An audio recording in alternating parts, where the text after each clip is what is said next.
In this week's exercise, we'll be painting Fieldstone. Your first step is to draw these stones on watercolor paper. There's a line drawing in Blackboard for your reference. We'll go from this to this.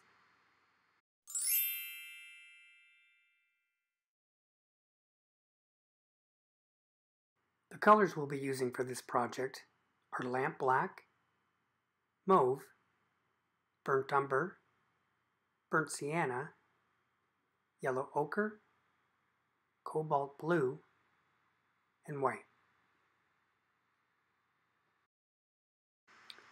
We'll start by mixing 3 colors.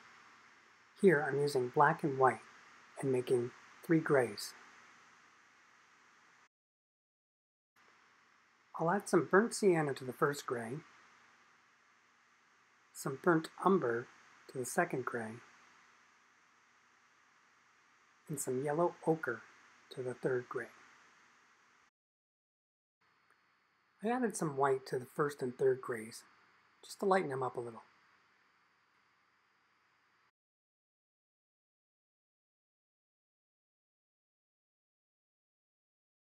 Now to begin, I'll wet the entire surface with some clean water. Then I'll go in and use all 3 colors to create some texture.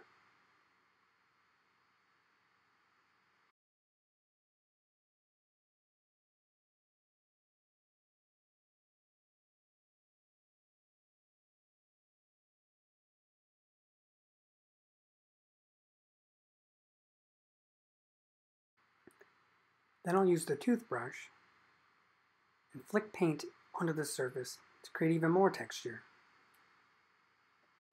Now I'll mix the mortar color.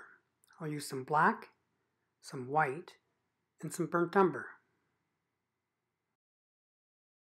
I'll add a little bit of water to it, test it on a scrap piece of paper, and start to paint. It's important to allow the paint to dry before moving on to this step.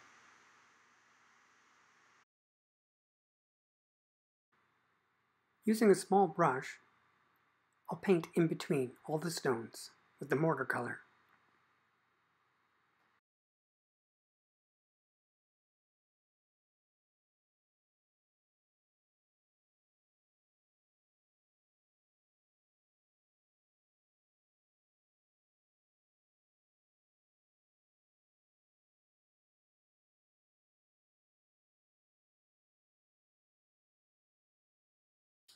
Now I'll create a wash to put on some of the stones.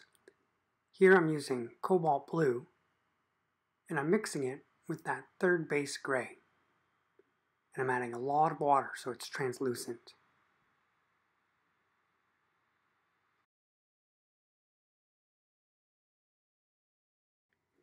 Now using this color, I'll wash in a few stones randomly just to give some visual interest.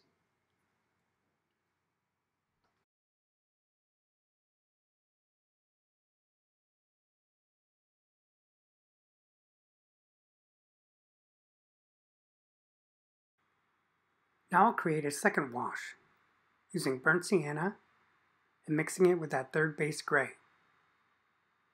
Again, I'll add a lot of water so that it's a wash and goes on translucent.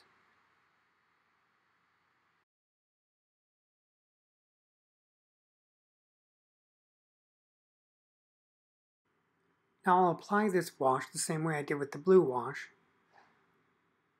and just hit a few random stones.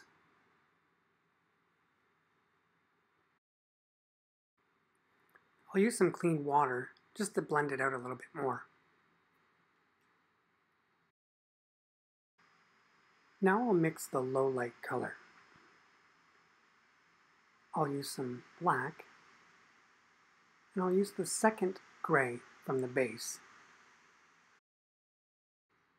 I'll determine the direction of the light, and I'll line the stones with the low light facing away from the light source.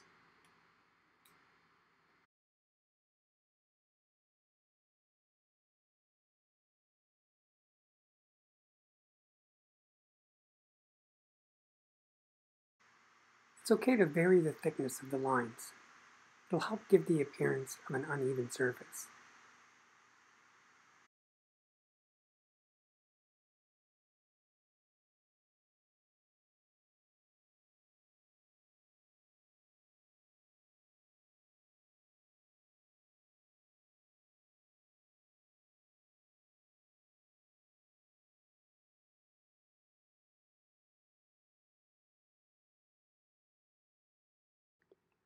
Now I'll mix the highlight color.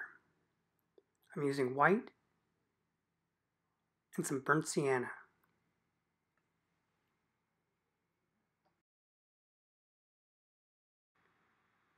Now I'll paint the edge of the stone facing the light source with the highlight color.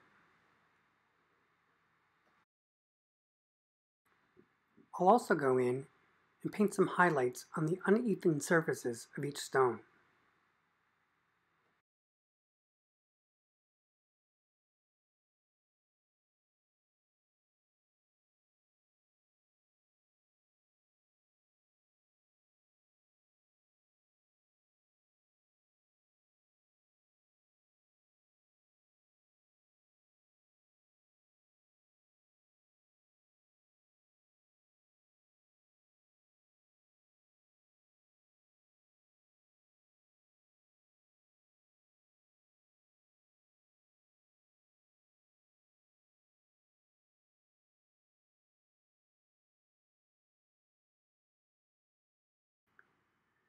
Now I'll mix a shadow wash. I'll use some mauve and some black, and I'll add some water to it.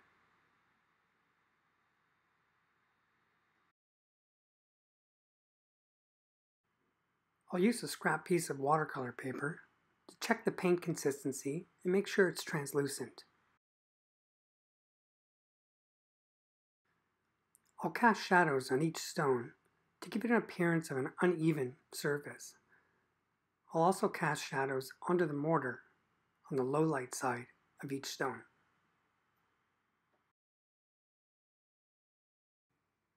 By doing this, it'll add some depth to the painting as well as create some visual interest.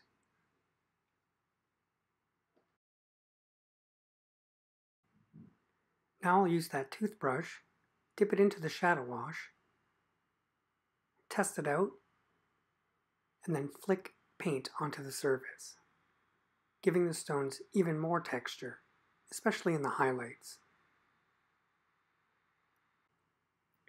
Now I'll mix some black and some mauve together, and I'll black around the painting to give it more of a final presentation.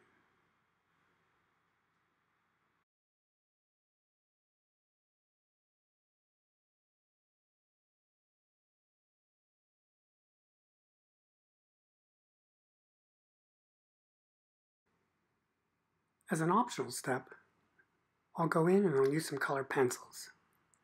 Here I'm using burnt sienna, some blue, and some white and black.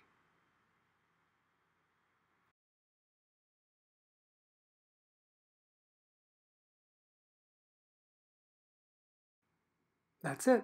You're done.